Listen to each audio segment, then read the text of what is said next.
Hello and blessings to you, my beautiful people. Welcome back once again to On the Beam. Trust you're doing well.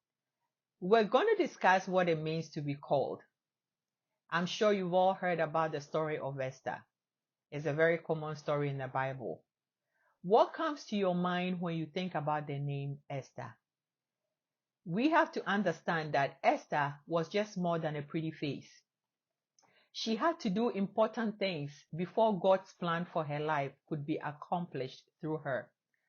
First, she had to spend time away from her family and friends, a whole year in preparation for God's honor.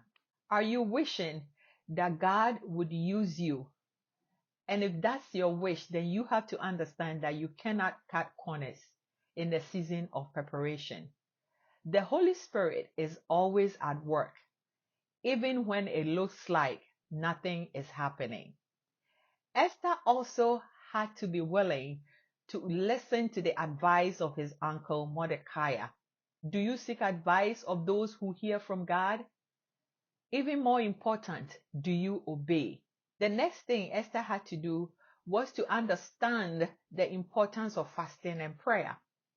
Do you fast and pray?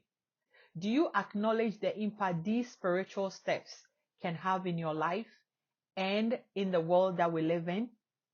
You interceding, fasting, and praying on behalf of your family, friends, for your country, and the church can make a whole lot of difference.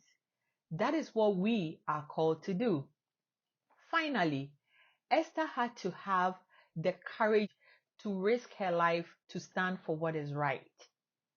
When we have to stand for what is right, sometimes we can be alone and sometimes we may risk our lives in doing so.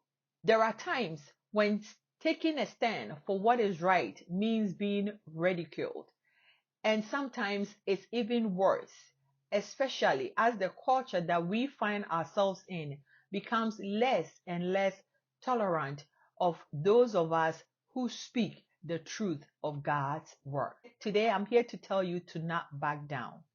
Instead, follow the example of Esther. Spend time in preparation. Listen to godly advice. Fast and pray and seek the face of God. Be obedient and submissive enough to listen to God's voice and allow Him to give you directions. And then, with all that preparation and after seeking God's face, know that you have been empowered by the Holy Spirit. And in that, take courage, be fearless, be bold in doing whatever He tells you to do. And if that means standing alone and standing for what is right, then you do that.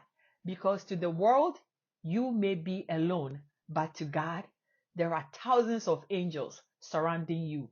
And with God on your side, you will prevail. I pray this message has been a blessing to you. If it has, once again, don't forget to share with friends and family, and please subscribe to this channel. We are called. With God on our side, the battle is already won. We are more than conquerors. Go in the boldness and in the power of God. He leads the way, and you are never alone. Until I come back to you in the next video, you stay safe and you stay blessed. Bye for now.